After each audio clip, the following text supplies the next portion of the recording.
Senhoras, senhores, jovens, queridos irmãos no ideal espírita, rogamos ao Senhor de nossas vidas que nos abençoe e que nos proporcione paz. A cidade de Magdala, ao tempo de Jesus, era considerada das mais encantadoras das margens do mar da Galileia. Conforme nos recordamos, o mar da Galileia encontra-se numa depressão da terra, a 200 metros abaixo do nível do mar. Graças a essa situação geográfica, a região apresenta um dos climas mais amenos do Oriente Médio. E Magdala é uma cidade que naquela oportunidade repousava às margens desse mar agradável, cujo volume d'água é menor do que o da Baía de Guanabara. Conhecido também como Lago de Genezaré, o Mar de Tiberíades. Esse volume d'água abençoa aquela região e é resultado do Rio Jordão, que vindo do norte, despeja as suas águas nessa imensa fossa e pela parte sul, ele deságua na direção do deserto para aquietar-se em uma outra depressão mais profunda, que é o Mar Morto, a 400 metros abaixo do nível do mar Mediterrâneo. Magdala era uma cidade que se tornou famosa. Ali esteve 2 vezes a rainha Cleópatra do Egito, para beneficiar-se do seu clima agradável nos dias tórridos do verão na sua pátria.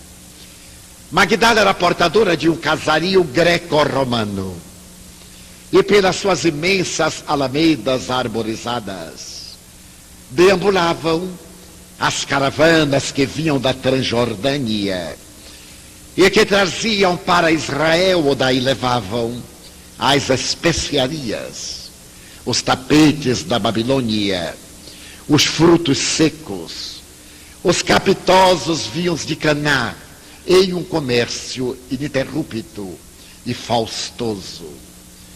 Mas também a cidade era famosa pelos seus câmbios. As mesas dos cambistas espraiavam-se pelas imensas avenidas, e as moedas da época, o sestércio, o denário, os talentos, as dracmas, não apenas de Israel, de Roma e da Grécia, eram negociadas com grande efervescência daqueles que seriam os pioneiros das bolsas de valores da atualidade.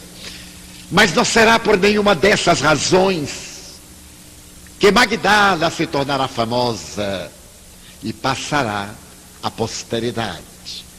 Será por causa de uma mulher cuja vida de dissoluções atraía de um lado a intolerância religiosa da sinagoga, a inveja das damas respeitáveis, cujos maridos eram seduzidos pela pecadora, e por outro, por causa da inveja que provocava.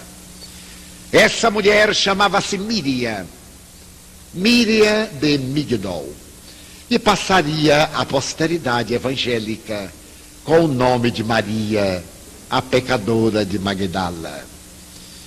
Maria de Magdala era uma mulher de peregrina beleza. No arrebatamento dos 28 anos, ela provocava seduções e levava os indivíduos ao delírio. Amada por uns, por outros detestada, anelada por alguns e por outros perseguida, a grande cortesã morava em um verdadeiro palacete, nos arredores da cidade, entre árvores famosas, cedros do Líbano, e madeiras de resina perfumada, que ele invadiu a casa toda vez que as lufadas de vento, carreadas do mar, deixavam uma agradável e amena sensação da cidade gloriosa. Mas era uma mulher singular. Dizia-se que periodicamente era instrumento de demônios e que 7 demônios possuíam-lhe o corpo. Naqueles dias tormentosos e nas noites lânguidas, quando essas forças estranhas lhe dominavam as carnes, a mulher decaída entregava-se a um estado de transe profundo e ficava mergulhado na sua sala de paredes fortes e de tecidos pesados, amortecida entre braseiros fumegantes de incenso, de perfume de nardo e de mirra. Naquelas noites intermináveis e naqueles dias sem fim, a grande mansão fazia silêncio para ninguém interromper a languidez da mulher poderosa. Era talvez a cortesã única em Israel que se permitia o luxo de escolher os seus parceiros. Os homens digladiavam-se. Mercadores atravessavam o Mar Vermelho para a felicidade de uma noite de embriaguez. Vendedores persas e sacerdotes de Jerusalém, na calada da noite, procuravam a sua mansão para os momentos de erotismo e de entrega à sensualidade. Mas ninguém sabia de onde viera aquela mulher. A sua era uma estranha vida, envolta nos véus do desconhecimento e do mistério. Foi numa dessas noites especiais, quando ela estava reclinada no triclínio, no silêncio mortal, e os braseiros fumegantes pareciam desenhar fantasmas na sala escura clareada pela lua que penetrava pelo retângulo aberto no teto, que aconteceu algo especial. A porta de carvalho velho da muralha que defendia a grande mansão subitamente começou a estourar, experimentando as batidas de um cajado de algum atrevido que desejava chamar a atenção. Aberto o postigo, o vigilante perguntou àquele homem o que desejava. Era um mendigo, um desses miseráveis que perderam o destino nas estradas sinuosas da vida, maltrapilho e ousado. Ele levantou a cabeça, derrubou um manto imundo que a cobria e disse: desejo falar com a senhora. Era um atrevimento. A mulher recusara um príncipe, não aceitara o próprio amante Próculo, representante de César na província. Na noite anterior, ela se entregara a todas as licenças morais. Havia sido seu aniversário, e o banquete arrastara-se por vários dias desde antes, até quando ela entrou nessa embriaguez insuportável dos sentidos. E o estranho dizia: desejo falar à senhora. Tenho uma mensagem e ela espera por mim, e de dizer-lhe que eu cheguei. O encarregado da vigilância falou-lhe que mantivesse silêncio, ou ele o expulsaria dali com os cães ferozes que mantinham guarda. Fechou o postigo e recuou ao pátio. Mas o homem, levantando o cajado, batia ruidosamente no portão, e o som repercutia em cada sala. Adentrava-se até a intimidade da casa onde a mulher estava no seu transe mórbido. Tenho que falar à senhora, ou produzirei tanto ruído que esta casa pode desabar. O vigilante abriu a porta pesada. O estranho, que era muito ousado, adentrou-se no pátio interno. O responsável pelo repouso da cortesã lhe disse: a senhora não atende nem aos homens nobres, menos ao miserável. Tenho que falar à senhora. ou gritarei, ou me entregarei ao desespero até que ela me venha receber, porque ela necessita de mim. Como podia a cortesã de Magdala necessitar de alguém? Era um paradoxo. Aquele homem deveria ser um transvariado, mas ele gritava tanto e havia um estranho brilho no seu olhar, que o vigilante encarregado de manter o equilíbrio temeu. E uma escrava de pés descalços saiu pelo corredor imenso, abriu a cortina, e ante a claridade de uma lua pálida, ela teve um arrepio a ver a mulher de pele muito alva, coberta levemente por um tecido negro, emoldurada pela cabeleira abundante, em um estado de êxtase, parada, o peito ofegante, arfando, enquanto as labaredas que crepitavam davam a ideia de um lugar purgatorial. A mulher recuou apavorada, era sua escrava encarregada de vesti-la, e quando ela ia recuando, o homem apareceu, adentrou-se sem convite, e abrindo a cortina pesada de veludo, atirou-se aos pés da mulher decaída e começou a gritar: Senhora, Senhora, ele veio.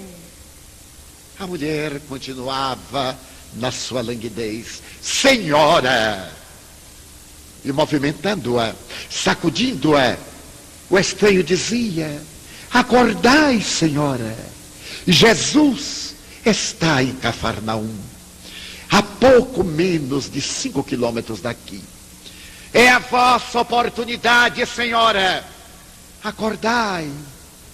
A meretriz lentamente, arrancada do abismo em que se encontrava, descerrou as pálpebras e na névoa dos olhos percebeu aquele homem de joelhos que lhe gritava o nome, que lhe suplicava atenção, e perguntou com voz pastosa: quem é você?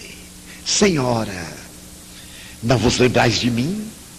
Recordai-vos que há menos de uma semana voltáveis para casa em vossa liteira, e eu me atirei aos vossos pés e supliquei ajuda.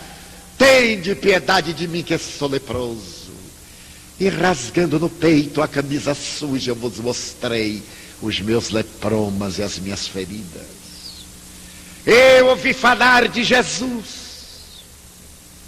o taumaturgo galileu, que lava a lepra, que transmite luz aos olhos apagados, que traz vida, e eu necessito chegar até ele. Ajudai-me, Senhora. E vós me atiraste uma moeda de ouro, e me disseste por detrás das vossas cortinas: ide, e se o encontrardes, voltai, e dizei-me que ele lava a lepra da alma também.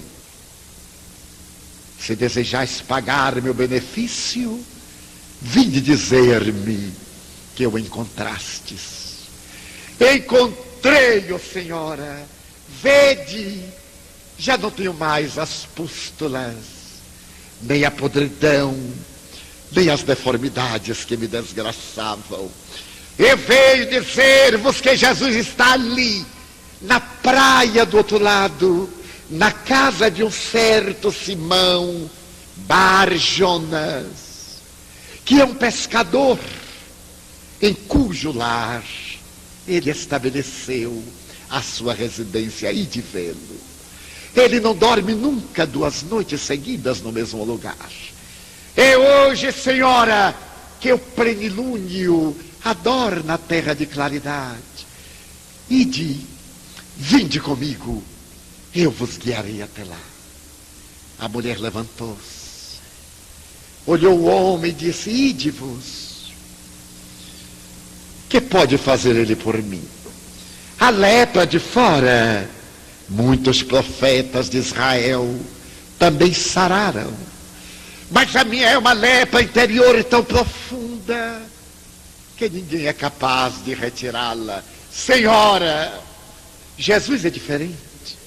Ele come com os pecadores, ele dialoga com aqueles que são os réprobos. Eu vi falar com aqueles que são detestados e perseguidos. Vinde, Senhora, por favor. A mulher estava hesitante. Ele ergueu a Senhora. Vinde, Jesus vos espera. Algo me diz na alma que ele vos espera. E imediatamente bateu palmas. A escrava chegou e ele pediu-lhe que a vestisse, que ele cobrisse a cabeça e chamasse o barqueiro. Alguns minutos após, no silêncio da noite perfumada de mirto e de violeta silvestre, um barco rasga as águas espelhadas do mar da Galileia na direção de Cafarnaum. Sobre o barco, um homem que rema, um leproso curado e uma mulher prostituída. A noite canta ao longe onomatopeias da natureza. E quando 2 horas após, o barco se crava nas areias do outro lado do mar, à sombra de venerandos tamarindeiros e mangueiras em flor, o homem salta e a mulher, cambaleante e tímida como a criança, olha a praia imensa, coberta de búzios, de seixos e de madeiras lavadas. E ele diz: ali, Senhora, é ali que ele está, na casa do pescador. A mulher hesita. Ela se conhece. E não pode haver nada pior ou melhor do que a consciência. Não é importante o que pensam de nós. É valioso o que de nós pensamos. Ela tem medo de enfrentar-se. Jesus deve ser o espelho onde ela vai se ver desnuda. Mas o homem lhe diz: ide, Senhora. A porta estava mais ou menos entreaberta. E segurando-a, ele quase a empurrou. E ela, agora tomada por um ímpeto, empurra a porta. A velha porta range em gonzos enferrujados e um retângulo de luar cai sobre a sala. Ali sentado, sobre uma pedra, um homem esguio, de costas para a porta, move a cabeça e desenha um ângulo aureolado de luz de prata. É Jesus. A mulher fascina-se com aquela beleza peregrina que dele se irradia, e tomada de lágrimas sem saber porquê, ela se lhe atira de joelhos aos pés e lhe diz uma palavra em hebreu: Rabone, mestrezinho, o mestre querido. Maria. Senhor, tu me conheces? Oh, Maria, eu sou o bom pastor. Eu conheço as minhas ovelhas todas, uma a uma. Não te surpreendas, pois, de dizer-te Maria. Se tu me conheces, tu sabes que sou uma desgraçada. Se tu me conheces, tu sabes que eu trago a alma vestida de trevas e o coração embrulhado na amargura. Se tu me conheces, tu sabes que eu sou toda podridão. Oh, Maria, tu por acaso nunca viste os muros velhos, os escombros das casas em ruínas, quando chega a primavera, reverdecerem, abrirem-se em flores, e o suave aroma espraiar-se pelo ar? Assim também são todos aqueles que, escombros humanos, encontram a primavera do Evangelho. Senhor, então haverá esperança para mim? Maria, a mim não me interessa o que tu tens sido, mas a mim me importa o que tu desejas fazer de ti. Eu não te pergunto o que fizeste até agora, mas eu te interrogo: o que pretendes fazer amanhã? Senhor, Eu gostaria que me dissesseis que deverei fazer. Ama Maria, ama aos teus filhos. Desgraçada de mim, tenho o ventre varado 1000 vezes e nunca tive a honra de ser mãe. Maria, a mulher que ama os filhos que vieram do seu ventre, desincumbem-se de um dever.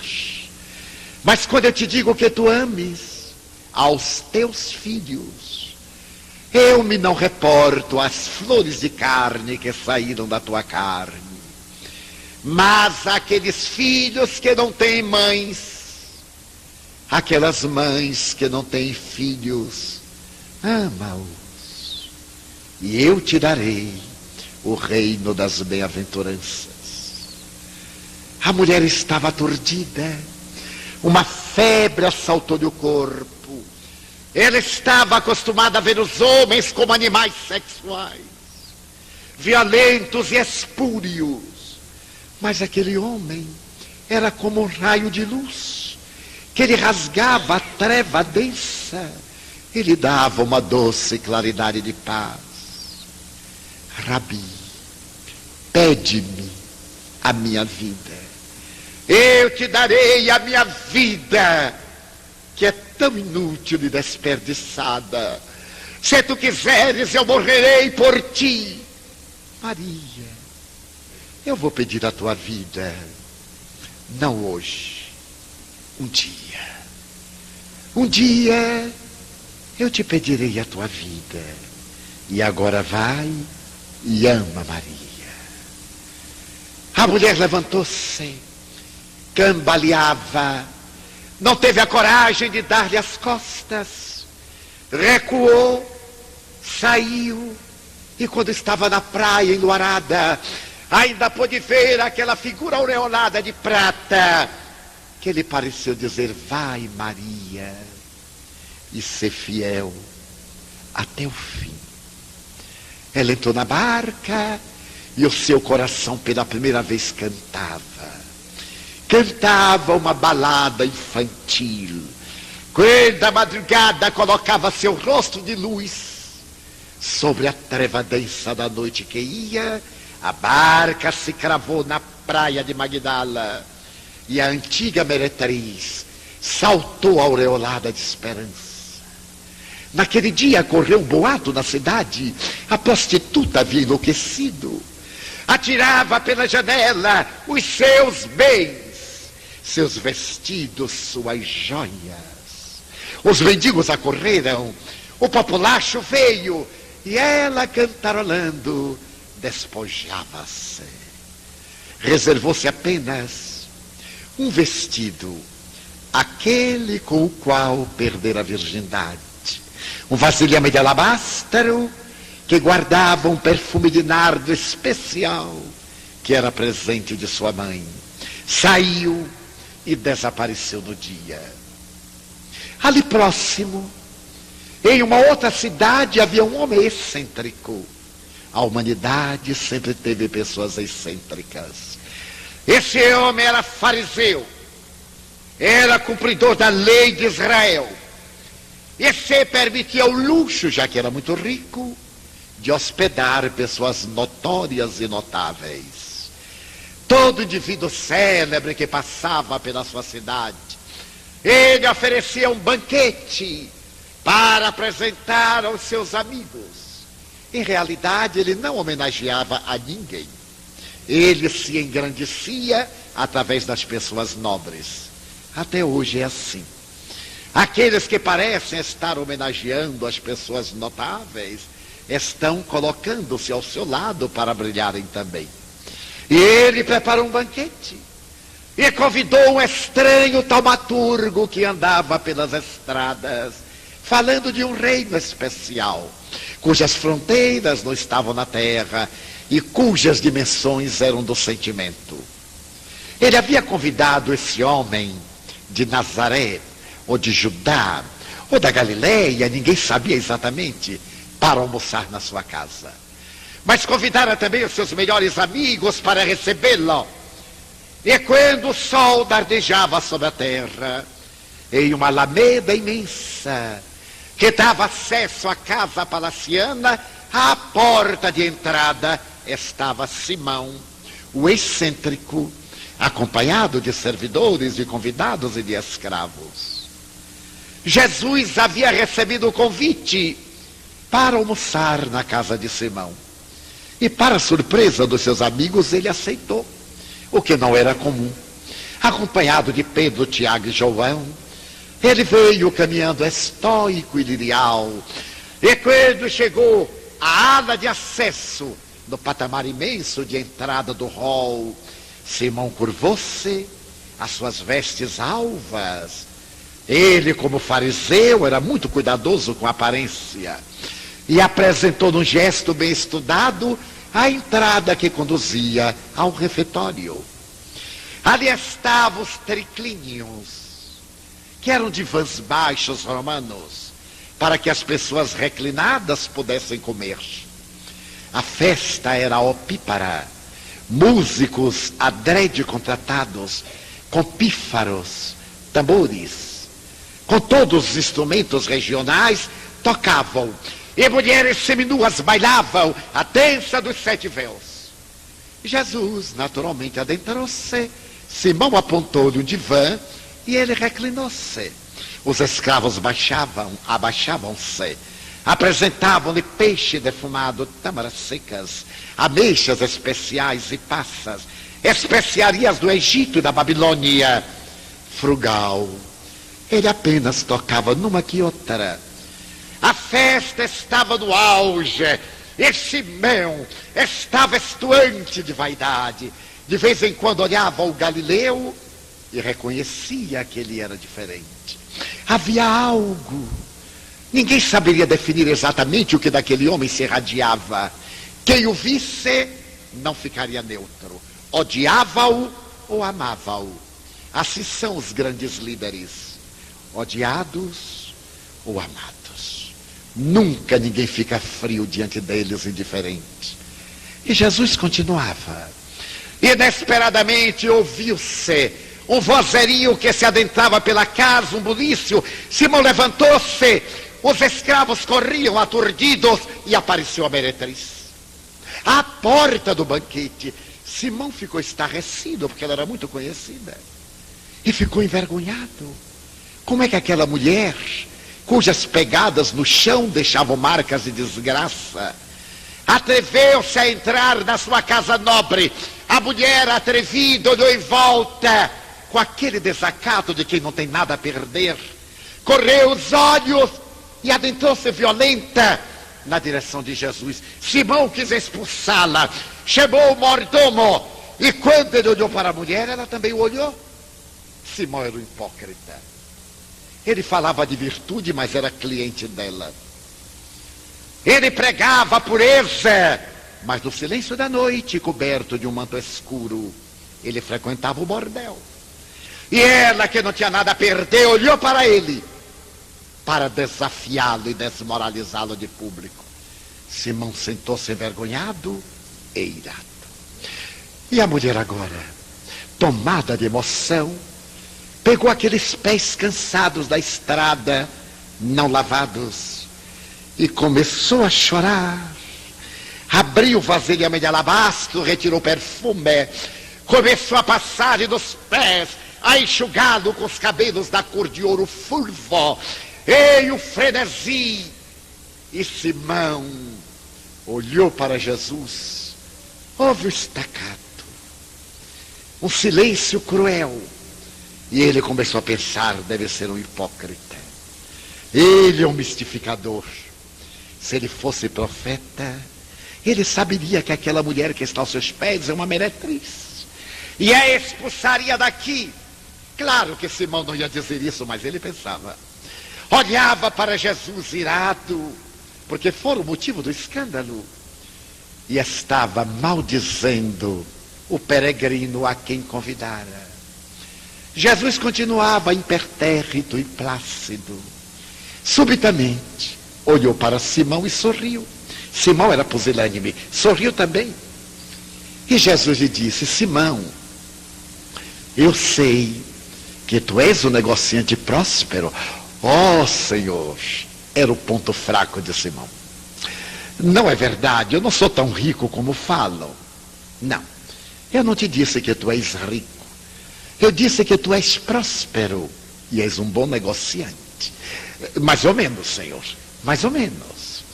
Tu também sabes como são os valores. Sim, sim, claro, eu trabalho com dinheiros. Simão, quando eu cheguei, tu me esperaste à porta. Sim, assim manda a lei. Mas tu não me beijaste, como manda a lei. E esta mulher, desde que chegou, me beija os pés. Tu não me deste as águas para as abluções, como recomenda a lei. Mas esta mulher, com lágrimas, me lava os pés. Tu não me deste a toalha de linho para enxugar o suor, mas com seus cabelos ela enxuga a planta dos meus pés. Eu te digo, mulher, por muito amares, os teus pecados te são perdoados. Sabes por quê, Simão? Porque havia um homem que tinha 2 devedores. Um lhe devia uma alta soma, 500 denários, e o outro lhe devia uma importância ridícula, apenas alguns talentos.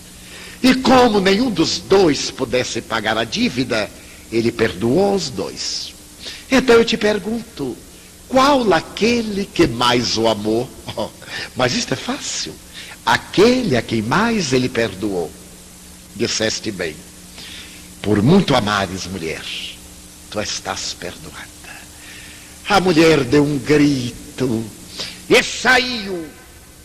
E a partir daquele dia, nas multidões que acompanhavam Jesus, havia sempre uma mulher de peregrina beleza, escutando-lhe deslumbrada o verbo flamívono e a doce cantilena da sua voz.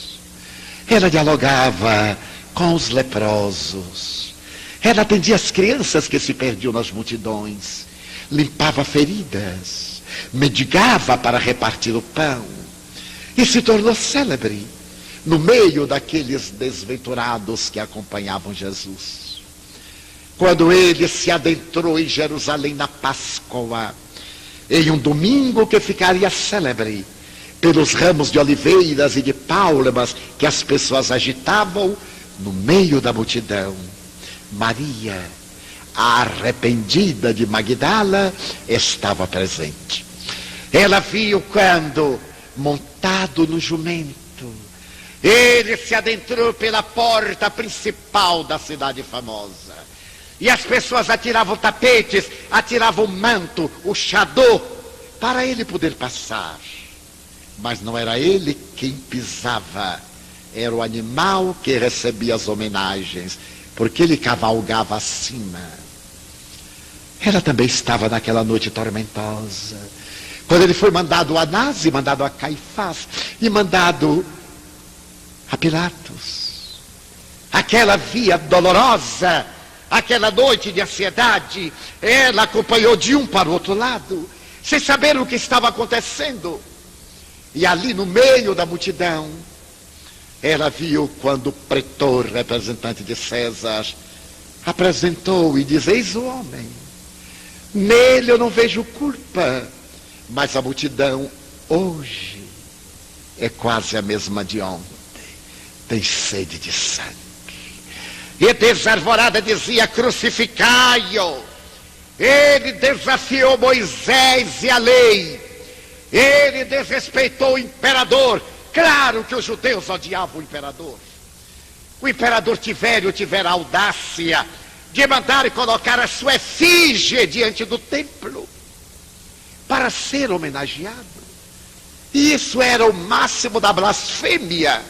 Mas naquele momento convinha despertar no romano zelo pelo império. Ele deve ser crucificado. Pilatos, angustiado, não sabia o que fazer. Aquele rosto irradiava tanta paz que o governante Gnóbio sentiu-se desmoralizado. E a esposa lhe disse: eu sonhei esta noite que tu irás condenar o inocente. E ele negociou com a massa: eu vos dou Barrabás, trazei-o. Era um assaltante de estradas. Preferimos Jesus. Crucificai o filho do carpinteiro que se diz o Messias. Libertai Barrabás. Mas até hoje é assim. Aí estão a promiscuidade, a venalidade, o escândalo, o suborno, o crime, a corrupção. E nós temos vergonha de proceder bem. Quando a pessoa tem boa conduta, esconde. Quando se exibe nas manchetes e no high society, poder-se-ia dizer que é um grande triunfador porque é ladrão, porque é desonesto, porque é corrupto. E quando atinge o estrelato, o rio de lama que levou ao pódio da glória, com exceções, é uma vergonha, mas nós aplaudimos, porque é a nossa imagem que nós estamos projetando. E foi assim que ele foi açoitado 70 vezes. 2 se encarregaram de quebrar-lhe as energias. Aquele que ia ser crucificado era atado a um touro. E 2 supliciantes, com uma lâmina atada a 3 tiras de couro cru, que tinham na ponta algumas esferas com várias tenazes e pontas, batia um no tórax, nas costas, o outro nas pernas, e dilaceravam para que a hemorragia enfraquecesse, no dia seguinte a morte fosse mais rápida. Ele tomou 70 chibatadas. Era o flagício. Não deu um gemido. Era o cordeiro caminhando para o matadouro. O rosto ensanguentado, atado como animal. Ele parecia estar tão longe. A dor moral era maior do que as dores físicas. Foi jogado no cárcere. E no dia seguinte, 2 touros de madeira, pesando aproximadamente 70 quilos, foram unidos, colocados sobre o ombro, toscos, cheios de farpas, e empurrado para que ele levasse além das portas da cidade, em um outeiro de 15 metros de altura aproximadamente, chamado Gólgota, que em hebraico significa caveira. Maria, arrependida de Magdala, estava ali. O coração dilacerado, a alma em suspenso. Ela acompanhava outra Maria, a mulher de Nazaré, a mãe daquele homem. Ao lado delas estava também a esposa de Cusa, o tetrarca da Galileia, de nome Joana. E outra Maria, chamada de Jerusalém. Quando ele caiu pela segunda vez, ali naquela rua tortuosa que ainda existe, estreita e declive, na direção da porta da cidade, embora hoje o antigo monte esteja na periferia da velha Jerusalém. Quando ele tombou por segunda vez, uma mulher trespassada de dor estranha tomou de um tecido de linho alvíssimo e enxugou-lhe o suor.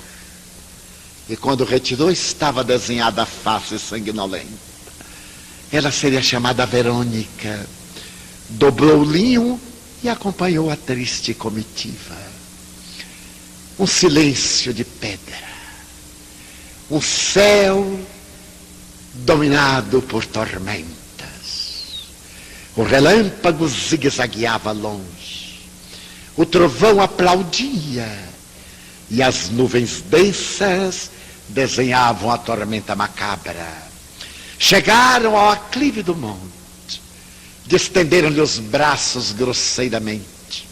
Colocaram um pé sobre o outro e cravaram instrumentos enferrujados, cravos pontiagudos, com 25 centímetros de comprimento, golpeando no pulso, entre o cúbito e o rádio, e nos 2 pés, as marteladas que ele estremecia.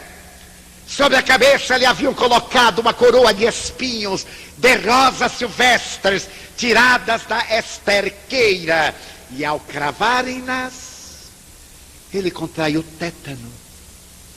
E de quando em quando, ele tinha um tipo de convulsão. Com 2 forquilhas pesadas, ergueram a cruz. Ele pesava entre 60 e 65 quilos. Era magro, frugal. E quando o corpo derreou, as farpas entraram-lhe pelas costas até os pulmões, e nos ombros, e nos braços. E ele teve uma expressão de angústia. A tormenta começou a ameaçar. E ele ali estava, e Maria de Magdala, abraçando aquela mãe crucificada na dor invisível, chorava copiosamente. Foi quando a mulher-mãe, não suportando mais, gritou: meu filho, que te fizeram os homens? Ele moveu a cabeça, olhou aquele grupo de adversários gratuitos, aquele magote de amigos, 5 mulheres, e João foi o único homem, um rapaz de 16 para 17 anos. Eram tão poucos no meio das feras, que o lulavam, enquanto os seus pés jogavam sortes com as suas roupas, como estava na profecia. Ele então disse ofegante: mulher, não a chamou de mãe, eis aí o teu filho. E olhou para João: filho, eis aí tua mãe. Ele rompia os vínculos carnais. A partir dali, ela seria a mãe espiritual da humanidade. A partir daquele momento, o jovem seria o símbolo da fraternidade universal. Era necessário saber que somos todos irmãos, filhos do genitor divino. Então ele deu um grito: Eli, Eli, lama sabachthani, no dialeto hebraico: Senhor, Senhor, tudo está consumado. A cabeça pendeu, o corpo cedeu e a tempestade tomou. Ninguém pode imaginar o que foram aquelas horas pós-tragédia. As grandes dores não podem ser descritas, têm que ser vividas, porque cada um vive de forma especial na sua emoção. Voltaram amedrontados para a casa da última ceia. Outros foram para a casa da mulher Maria de Jerusalém e ficaram apavorados. Os boatos diziam que todos iam ser crucificados. E aqueles homens quase analfabetos, uns eram pescadores, outros eram agricultores. Um deles, que era o mais erudito, chamado Judas, da cidade de Quérios, que era o mais intelectual, foi o que o traiu. 11 eram galileus, um era judeu, o traidor.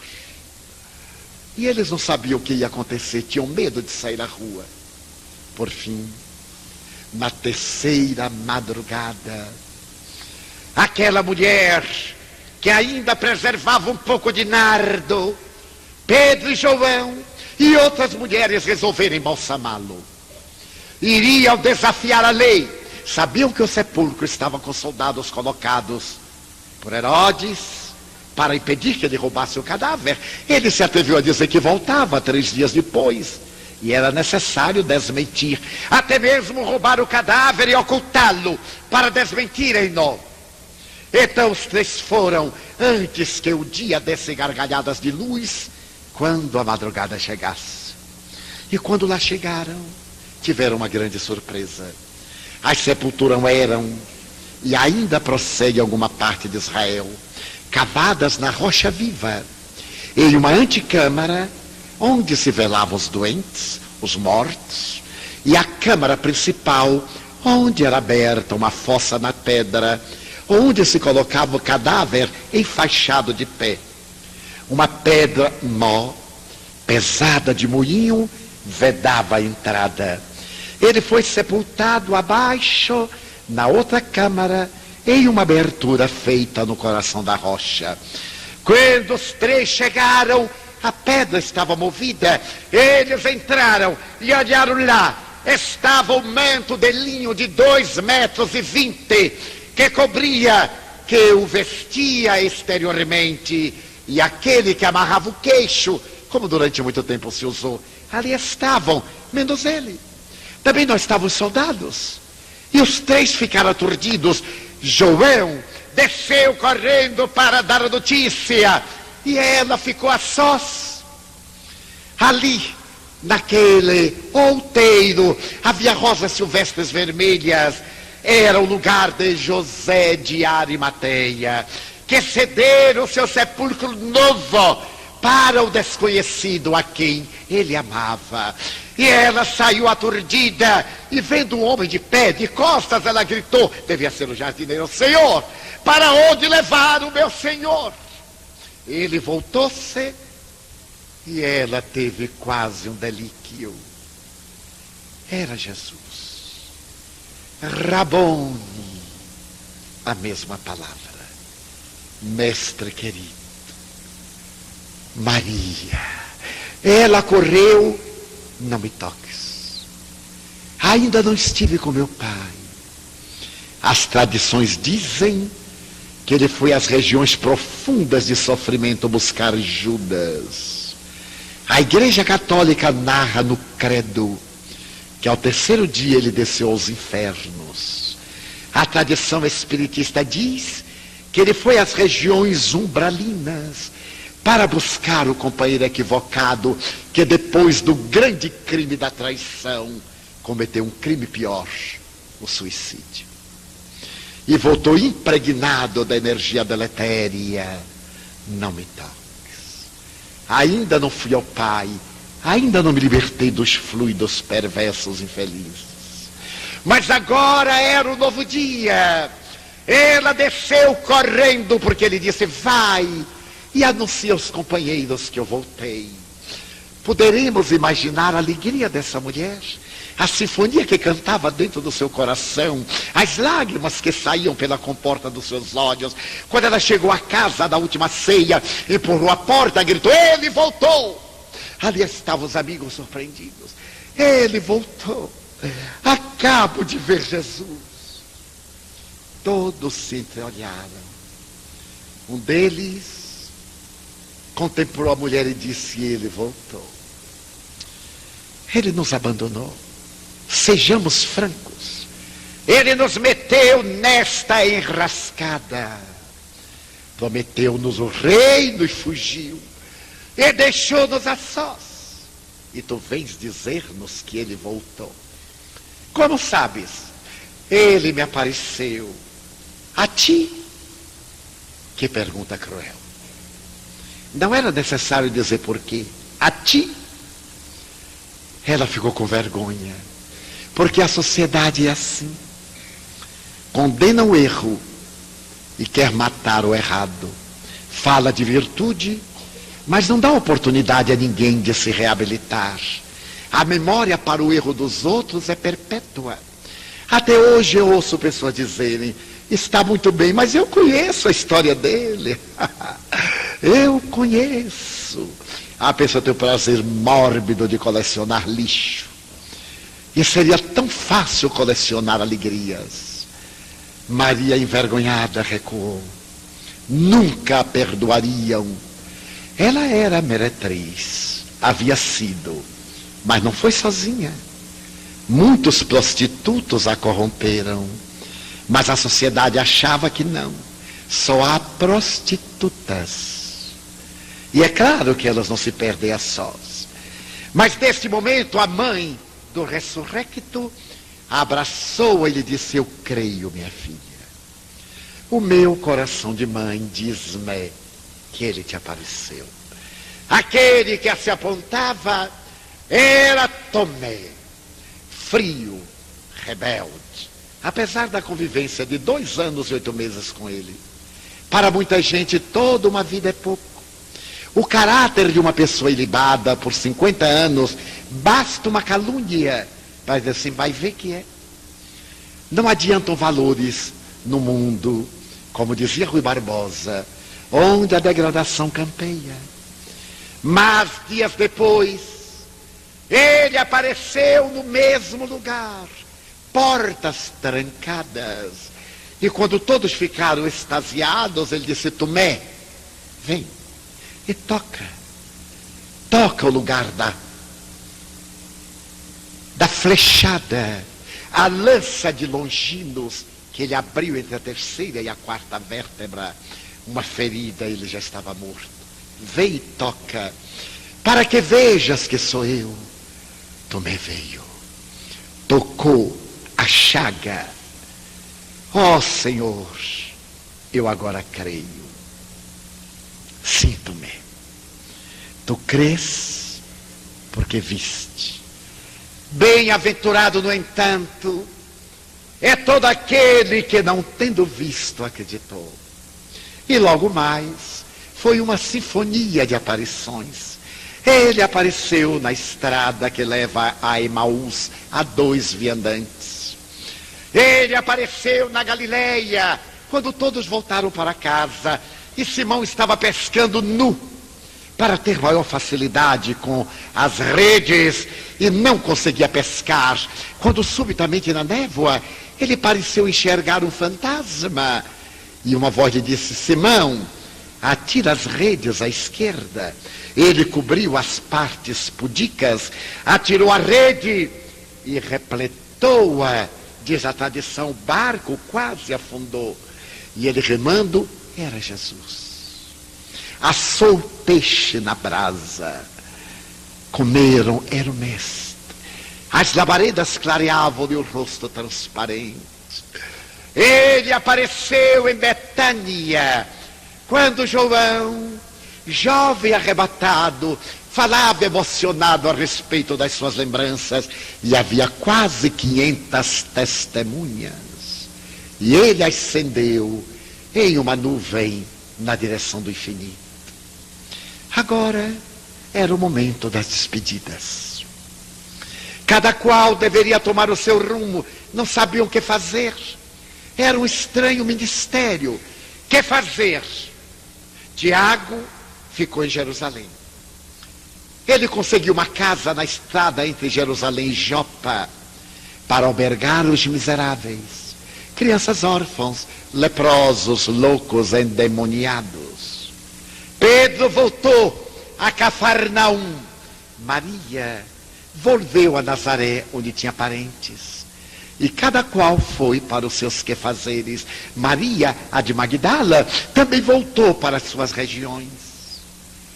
E quando ela estava procurando organizar a mente para dar um novo destino, Pedro disse: agora, Maria, eu voltarei a Jerusalém para ajudar a Tiago. A casa do caminho necessita de mim. João viajou para longes terras, Éfeso, uma região grega, onde alguém lhe havia dado um trato de terra. E quando todos saíram e Pedro lhe disse: agora me vou eu, ela sozinha suplicou: Simão, leva-me contigo. Não posso, Maria. Tu és mulher. As mulheres são fracas. Depois ela compreendeu o passado. Perdoa-me. Muito bem, Simão. Ele se foi e ela ficou ali. Durante 3 dias, ela bateu na porta dos casais suplicando um emprego. Nós falamos tanto contra o vício, mas não damos oportunidade ao viciado de recuperar-se. Ela desejava trabalhar, ganhar o pão. Os homens diziam: volta, tu continuas bela, acabou o fetiche. Aquele estranho Galileu te havia seduzido, agora ele morreu, volta, nós te daremos um palácio, tu és bela. Um pouco mais de trato e tudo voltará ao normal. Ela sorria confrangida. Para o vício todo mundo colabora, para a virtude os obstáculos se levantam. As mulheres diziam: volta ao prostíbulo, miserável. Tu não roubaste nossos homens, volta, pecadora. E atiravam-lhe os cães e pedradas. Foi nessa situação que ela viu que ia morrer, à fome, ou teria que se prostituir ainda mais. Estava na praia, naquela mesma praia de onde pegara a barca, e era uma madrugada, quando ela ouviu uma matraca que, batendo metal na madeira, fazia-se acompanhar de uma voz rouquenha: fugi, Morfeia, é lepra. Havia uma exigência legal, que os leprosos chocalhassem algo para que as pessoas saíssem da direção do vento para não se contaminarem. Maria quis correr, o instinto de conservação da vida, mas lembrou-se que ela possuía lepra na alma. Então ela ficou. Era um grupo, alguns a cavalo, outros amputados, crianças, pessoas cegas, arrimadas a bordões. Quando eles foram chegando, ela perguntou: aonde ides? A Cafarnaum. E que viestes fazer? Nós vimos da Assíria, porque ouvimos falar de um taumaturgo que limpa a lepra. Chegastes muito tarde. Assassinaram-no, mataram-no numa cruz. Então ela viu aqueles rostos amargos desenharem o desencanto, alguns saltarem do animal e chorarem, as mulheres estreitarem os filhos. E ela disse: não choreis, ele se foi, mas nos prometeu a vida. O corpo é uma massa que se decompõe. A alma é um cisne de luz que pode voar. Então ela se lembrou do sermão da montanha. Ele falou que são bem-aventurados que choram, os que sofrem, os que têm sede de justiça, os repudiados. E ela percebeu que estava falando sobre ele. Falava em torno dele, cantava o seu nome e falou-lhes. Comeu um pedaço de pão de mãos leprosas, atravessou a noite do dia seguinte. Quando as autoridades souberam daqueles leprosos recém-chegados, expulsaram-nos para que fosse para o Vale dos Imundos em Jerusalém, que tinha uma população de mais de 10.000 moribundos de lepra. Mas eles agora sorriam e saíram. Ela ficou a sós na praia, quando numa curva uma criança lhe acenou a Deus. Ela teve uma reflexão.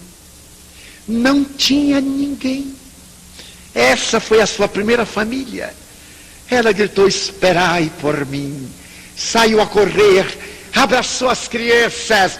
E 2 semanas depois, no Vale de Lepra de Jerusalém, entraram alguns estranhos e uma linda mulher. Toda tarde, quando o sol cobria o Hermon em neves eternas e dava-lhe um esplendor estranho, em uma pequena plataforma uma linda mulher falava: vós, os leprosos, e referia-se a Jesus. 10 anos depois, ela se banhava em uma cascata, quando, olhando o colo, ela percebeu ligeira despigmentação, aquele tom róseo de uma pétala de rosa. Ela passou a mão, tomou de um graveto, fincou, não sentiu nada. Ela sorriu: pagarei na carne os erros que na carne cometi. Naquela tarde, mais exuberante do que antes, ela abriu os braços e começou o discurso diferente. Meus irmãos, nós, os leprosos, Maria de Magdala, exteriorizava de dentro a lepra que saía agora em flores murchas e apodrecidas de carne em decomposição. 30 anos depois, daquela mulher que fora a rainha das cortesãs, não restava mais nada. A catarata devorou-lhe os olhos, os dentes caíram, as abas das narinas foram carcomidas, as orelhas alongaram-se, a artrite reumatoide deformou-lhe os dedos, a lepra exigiu amputação de alguns. Recurvada, ela se lembrou da mãe de Jesus. Sabia que ia morrer, mas não desejava morrer sem ver aquela que é a mãe da humanidade. Então ela disse aos seus: eu tenho que ir.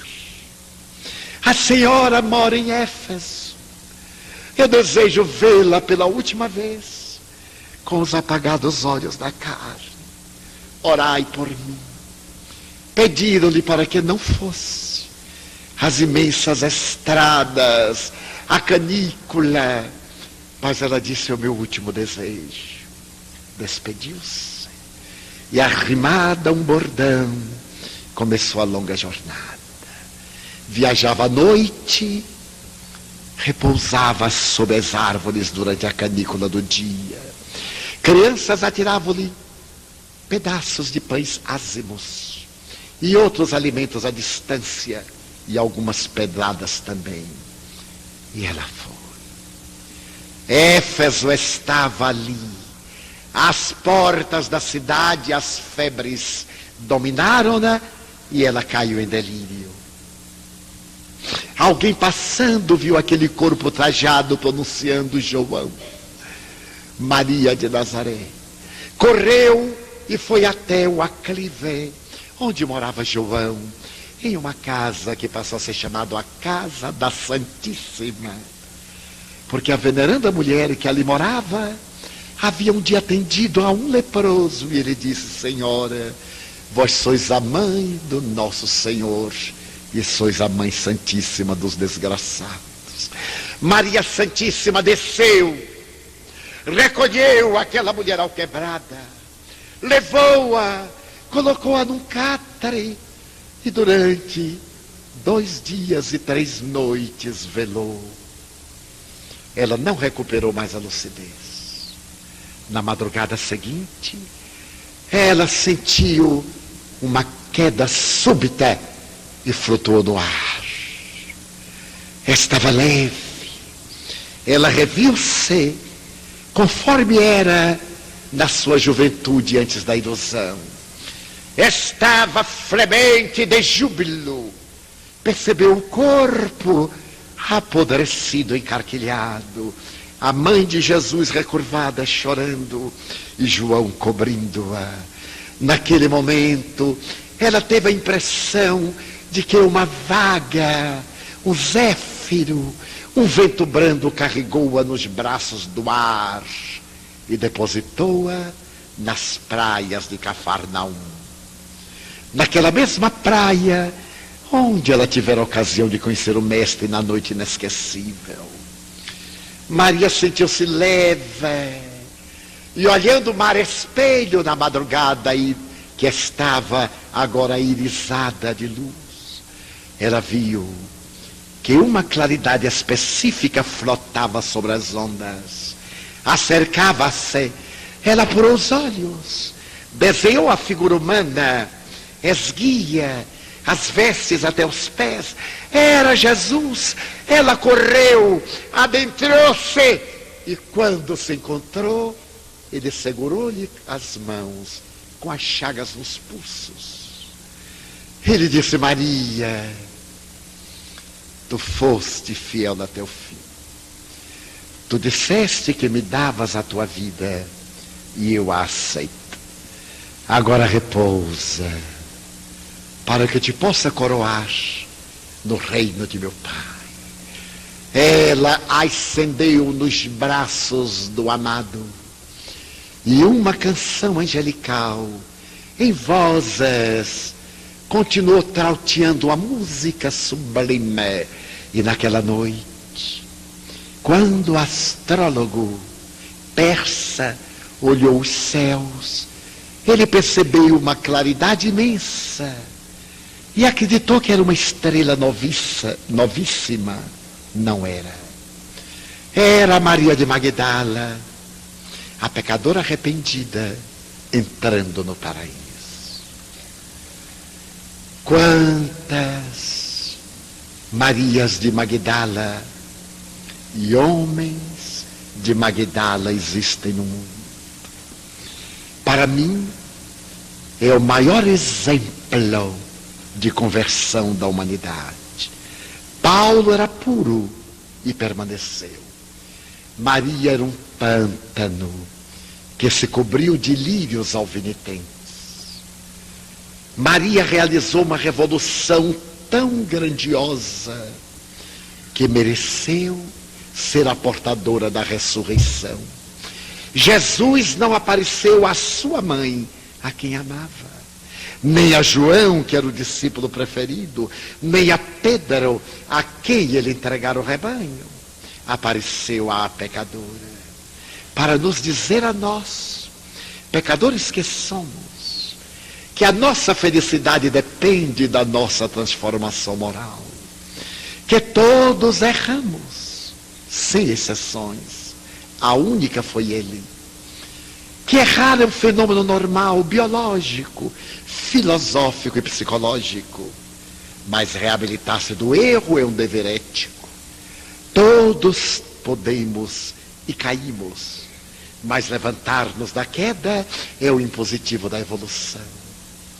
Lembrei-me há pouco de Maria de Magdala e recordei-me destes dias tumultuosos, destes dias difíceis, que nos impedem quase de seguir a Jesus. E recordei-me de que o Espiritismo é Jesus voltando para nos reabilitar.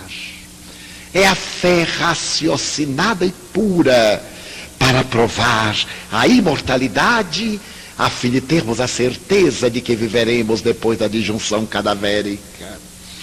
Recordei-me de Maria de Magdala, porque vivemos a hora desafio e temos vergonha de ser bons cidadãos no momento de tanta corrupção e iniquidade. Rui Barbosa dizia, de tanto ver a iniquidade, o cidadão tem vergonha de proceder bem. Mas Jesus veio para que nós tivéssemos vida, e vida em abundância. Conseguir essa vida é beber da sua palavra alcandorada o sublime licor da verdade que não embriaga. É termos a coragem de ser bons pais, bons filhos, bons parceiros, cônjuges fiéis, bons amigos, servidores que se desincumbam dos seus deveres, patrões que sejam equânimes com os seus funcionários.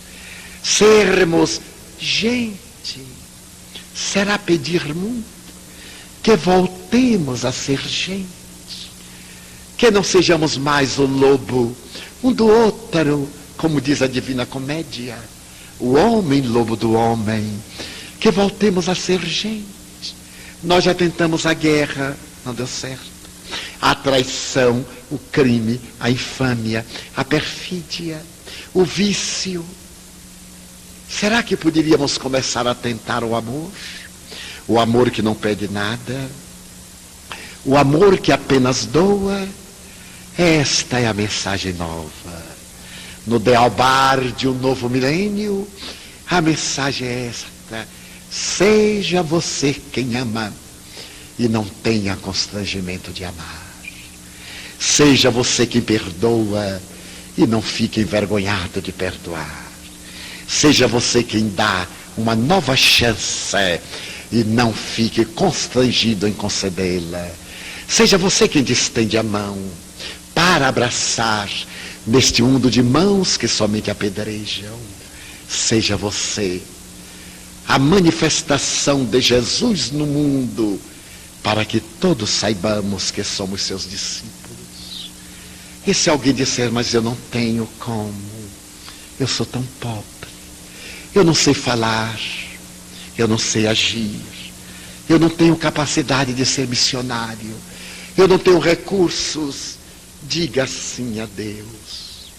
Eu gostaria, meu Deus, eu gostaria de ser uma via láctea de estrelas, para que as noites da terra fossem mais belas, mas na minha pequenez, eu te digo desta vez, se eu não puder ser um sendal de ástaros, deixa-me ser um pirilampo na noite escura, iluminando a amargura de quem anda na escuridão. Eu gostaria de ser a chuva generosa, que caísse sobre a terra porosa e reverdecesse o chão. Mas se eu não conseguir, deixa-me ser um copo com água fria, para matar a sede, a agonia de alguém na desesperação. Eu gostaria de ser um jardim de flores, de todas as cores, para embelezar a terra, mas na pobreza que minha alma encerra, se eu não conseguir, eu te quero pedir para ser uma flor solitária, na frincha da rocha, colocando beleza no altar da natureza. Eu desejava ser a montanha altaneira que levasse a humanidade inteira para ver a paisagem rutilante da vida. Mas eu sou tão insignificante. Deixa-me ser uma pedra, pavimentando o chão, por onde passam os heróis na conquista da multidão. Eu queria ser uma escada que levasse o conquistador ao seu fanal. Mas como não vou lograr, eu te quero rogar para ser pelo menos o primeiro degrau. Eu queria ser um trigal maduro para repletar de pão a mesa da humanidade. Jamais conseguirei. Então eu te suplico para ser um grão que, caindo no chão, me multiplique no milhão e cubra da humanidade a mesa com a dádiva do pão. Eu queria, Senhor, ser um pomar de árvores frutíferas e generosas, mas não lograrei. Então eu te pedirei para ficar à sombra na estrada, para quando alguém passar pelo meu caminho, eu lhe diga de mansinho: olá, meu amigo, aonde vais? E se ele olhar para trás e me perguntar: quem és tu? Eu lhe possa dizer: sou teu irmão, dá-me tua mão. Sou teu amigo, eu irei contigo. E lado a lado eu possa cantar: Senhor, eu gostaria de ser um cantor, um trovador, declamador esteta. Eu queria ser um musicista, um artista, para falar da grandeza da tua obra. Porém me faltam esta magia, a poesia. Deixa-me pelo menos dizer-te: muito obrigado, Senhor, porque eu nasci. Muito obrigado porque eu creio em ti, pelo teu amor. Obrigado, Senhor, pela sua atenção. Muito obrigado, Senhor.